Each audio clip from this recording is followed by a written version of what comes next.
Welcome students. Today in this video we are going to see the math section of ICET practice paper 3. Okay, so let's start with the first question, which was 22nd question in the paper 3. Fine. So the first question, as it reads, what is given? The paint is in a certain container is sufficient to paint an area equal to 9.375 metre square. यानी एक container के अंदर paint इतना है कि वो 9.375 metre square के area को पेंट कर सकता है. ठीक है, तो यहाँ पे बोला गया है कि how many bricks measuring 22.5 centimetre into 10 centimetre into 7.5 centimetre can be painted out of this container. तो देखिए, इसका फंडा बहुत इजी है. आप ब्रिक पेंट कर रहे हो, ठीक है, तो आप जब ब्रिक पेंट कर रहे हो दैट मीन्स आप उसका सरफेस एरिया पेंट कर रहे हो. ठीक है, तो हम देखेंगे कि इस ब्रिक का सरफेस एरिया कितना है. ठीक है, इस ब्रिक का सरफेस एरिया कितना है, क्योंकि अगर हमें ये पता चल गया इस ब्रिक का सरफेस एरिया कितना है तो हम क्या कर सकते हैं कि कंटेनर के अंदर का जो पेंट है, जितना एरिया पेंट कर सकते हैं, डिवाइडेड बाय जो एक ब्रिक का सरफेस एरिया है उससे डिवाइड करेंगे तो हमें पता चल जाएगा कि कितना सरफेस एरिया कितना पेंट हमें लगेगा, कितने कंटेनर पेंट हमें रिक्वायर्ड होगा. तो यहां पे जैसे कि दिया हुआ है, it is given over here that area to be painted is how much. Area to be painted is 9.375 metre square, right. ठीक है, इतना एरिया हमें चाहिए. सॉरी,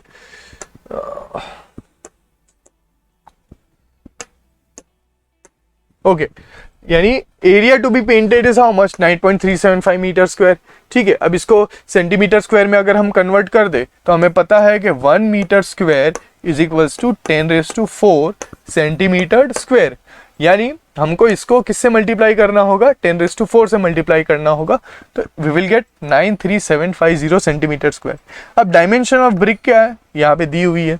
ठीक है, अब मैंने क्या बोला आपको कि आपको सरफेस एरिया फाइंड करना रहेगा यहाँ पे, क्योंकि जितना सरफेस एरिया आएगा उतना पेंट हमें रिक्वायर्ड रहेगा एक ब्रिक पेंट करने के लिए. ठीक है, तो ये रहा सरफेस एरिया. ओके, तो सरफेस एरिया हमने फाइंड आउट कर लिया, वो आया 937.5 सेंटीमीटर स्क्वायर.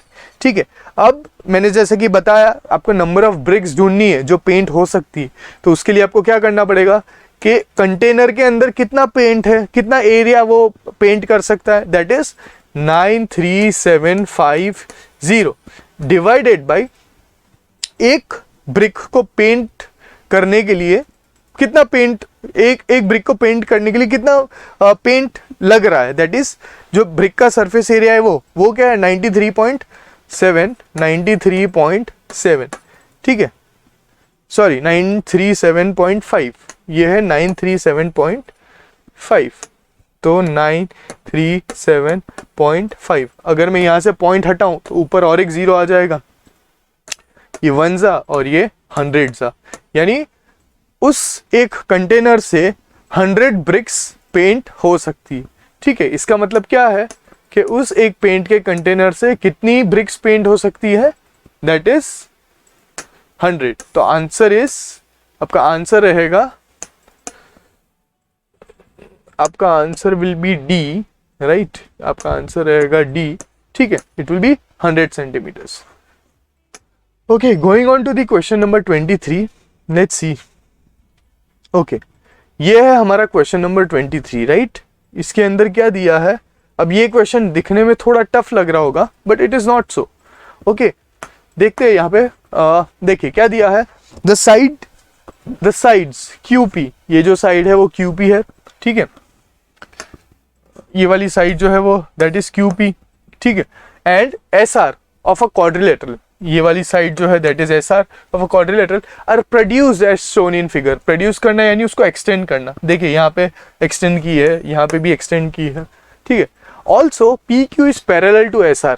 ठीक है, ये जो PQ है वो क्या है, SR से पैरेलल है. ठीक है, SR से पैरेलल है.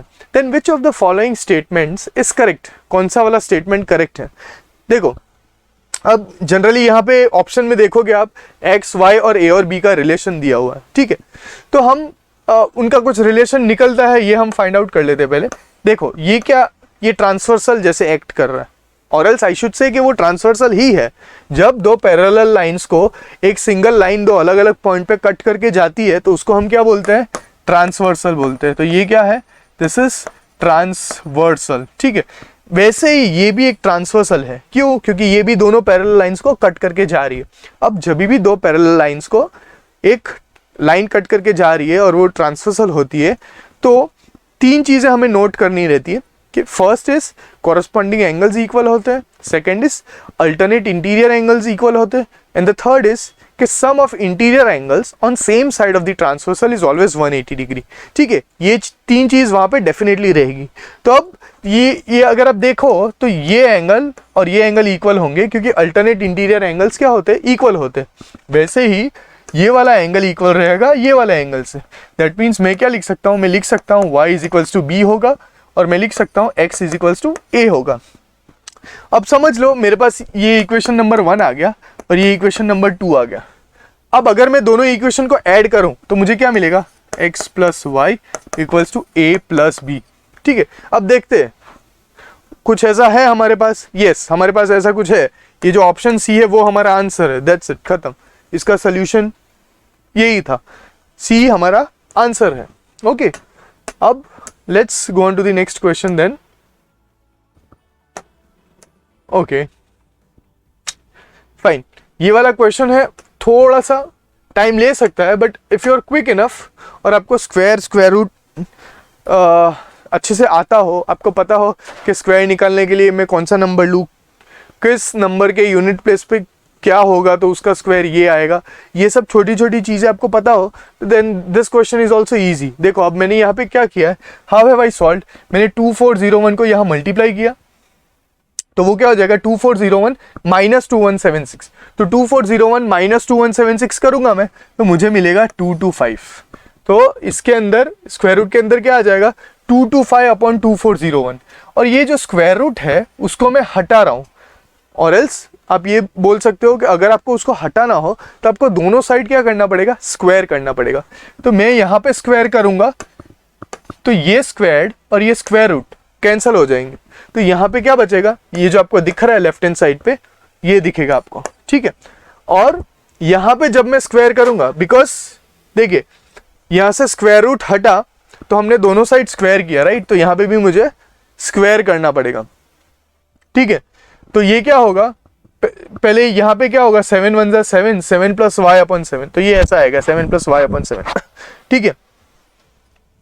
अब ओके, अब यहाँ पे क्या है माइनस ये 1 जो दिया है वो 1 यहाँ जाएगा तो वो क्या हो जाएगा -1 हो जाएगा, यानी ये होगा स्क्वायर्ड -1, ठीक है। ओके, और ओके एक काम करते हैं फाइन, एक minute what we will do, see देखो let me just erase this, ठीक।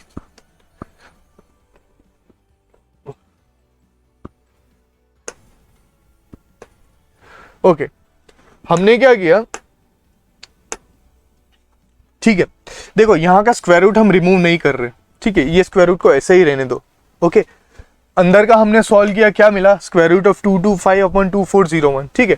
अब स्क्वायर रूट 225 का स्क्वायर रूट क्या होता है 15 होता है और 2401 का स्क्वायर रूट क्या होता है 49 होता है, तो हमें क्या मिलेगा square root of 1 plus 15 upon 49, ठीक है। अब अगर इसको मुझे सॉल्व करना है तो उसके लिए मुझे क्या करना पड़ेगा, मुझे 49 को यहाँ पे मल्टीप्लाई करना पड़ेगा और 15 में जोड़ देना पड़ेगा, तो that will give me 64 upon 49, और उसके ये स्क्वायर रूट के अंदर था तो स्क्वायर रूट के अंदर ही रहेगा, तो स्क्वायर रूट ऑफ 64 क्या आएगा 8, स्क्वायर रूट ऑफ 49 आएगा 7, ठीक है।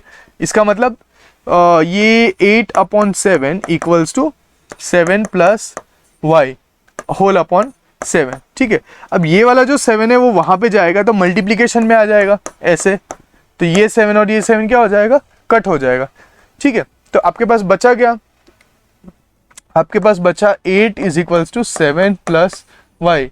नाउ आई गेस अभी हम सबको पता है कि इसको कैसे सॉल्व करना है, +7 को यहाँ लेके आओ -7 हो जाएगा, 8 - 7 क्या आएगा 1, तो इस क्वेश्चन का आंसर था 1, therefore 1 is the correct answer, ठीक है। ये हो गया हमारा 24th क्वेश्चन सॉल्व। अब देखते हैं क्वेश्चन नंबर 25। क्वेश्चन नंबर 25 के अंदर क्या दिया हुआ है कि if the cost price of 20 greeting cards is equals to the selling price of 16 greeting cards, ठीक है, फाइंड द गेन और लॉस परसेंटेज। देखिए इसका मतलब यहाँ पे दिया है कि cost price of 20 greeting cards, 20 greeting cards का जो भी कॉस्ट प्राइस है that is equals to the selling price of 16 greeting cards. तो समझ लीजिए ये मैंने यहाँ इक्वल बता दिया।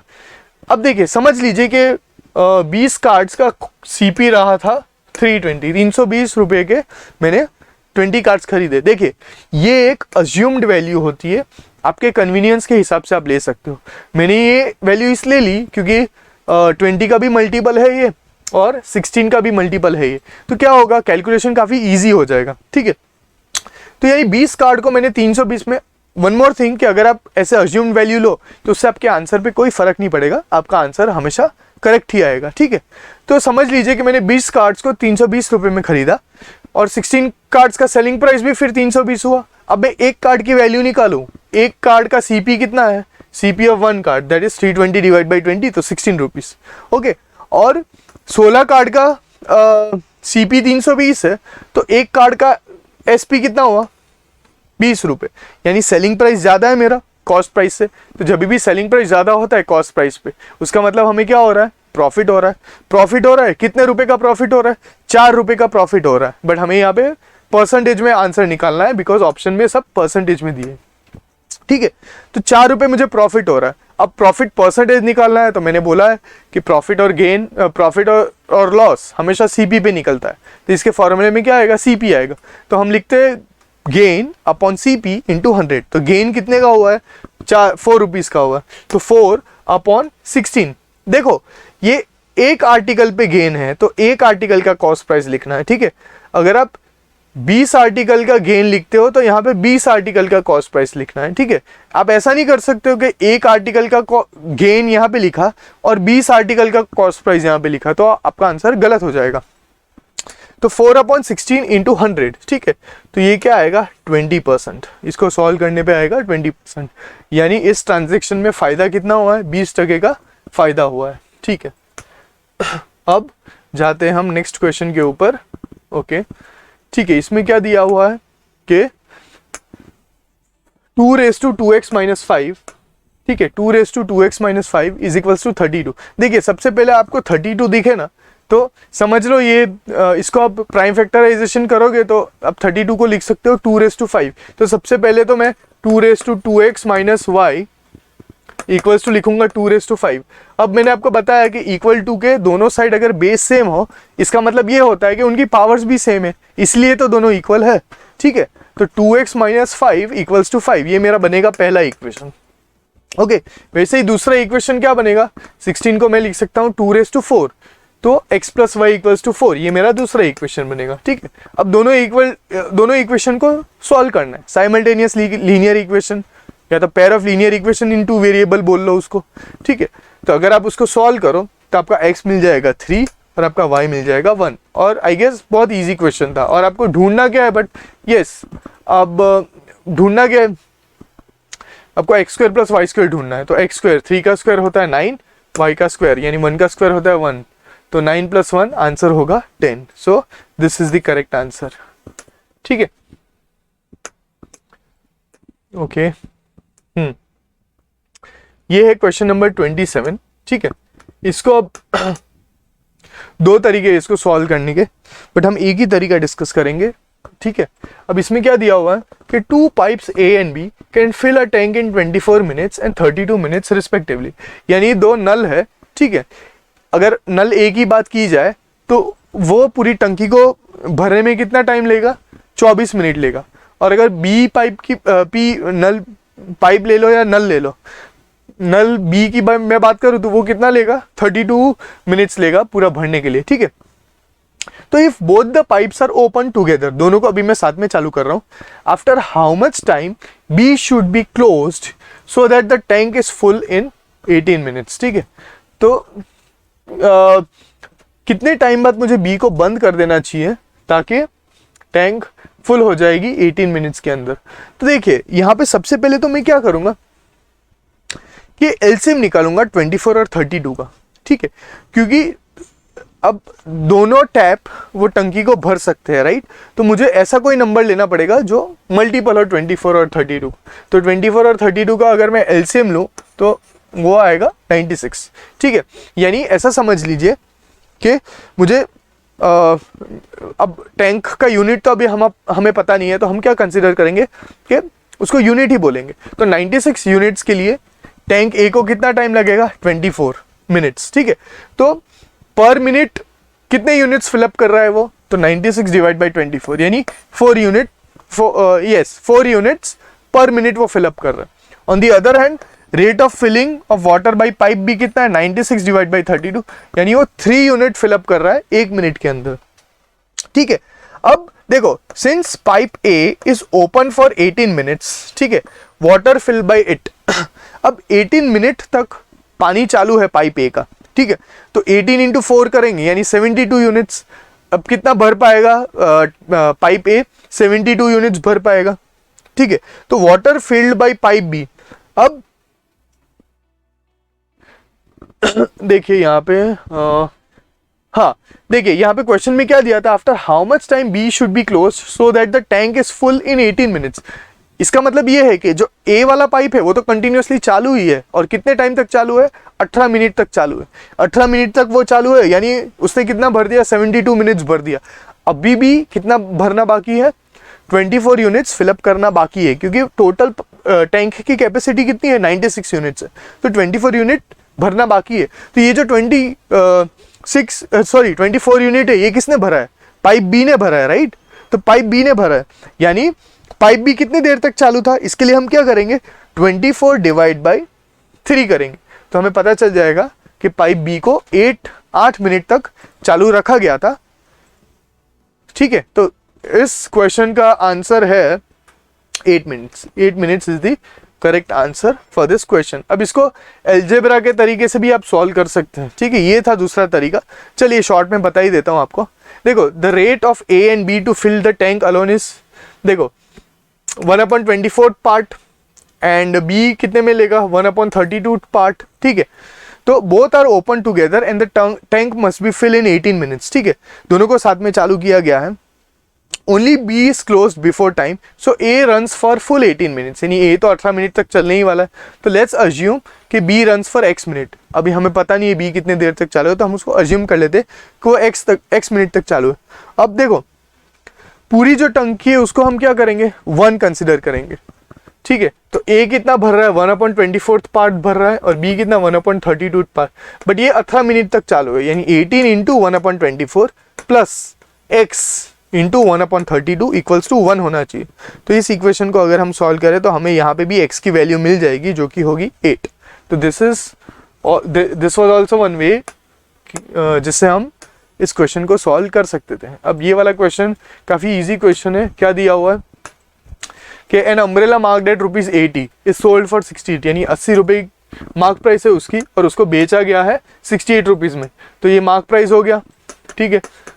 और ये क्या होगा, ये सेलिंग प्राइस होगा, सेलिंग प्राइस जिस प्राइस में हमने बेचा। तो what is the rate of discount, discount percentage हमें निकालना। तो सबसे पहले तो हम डिस्काउंट निकालते हैं, तो 80 - 68 करें तो हमें मिलेगा 12, यानी 12 रुपये डिस्काउंट दिया गया है, ठीक है। अब परसेंटेज निकालना है, ठीक है। जैसे प्रॉफिट और लॉस सीपी पे निकलता है वैसे ही डिस्काउंट मार्क प्राइस पे निकलता है। तो इसका फॉर्मूला भी ऐसा ही बनता है, discount upon mark price. Mark price कितना है, 80 इंटू 100 कर दो, ब्रैकेट में डाल दो, और इसके बाहर लिख दो परसेंटेज। 0 कट 0 कट, 2 4 8, 4 3 12, 2 1 2 50, ठीक है। सॉरी 2 5 0 तो कट गया ना, 3 5 इज 15, यानी 15%। तो डिस्काउंट कितना दिया गया है, 15%। ओके, ठीक है। I hope all the questions are clear in this. और आपको कोई भी किसी भी सम में डाउट हो तो you can write that in the comment कि इस क्वेश्चन में you are having a doubt. Okay, bye and thank you everyone.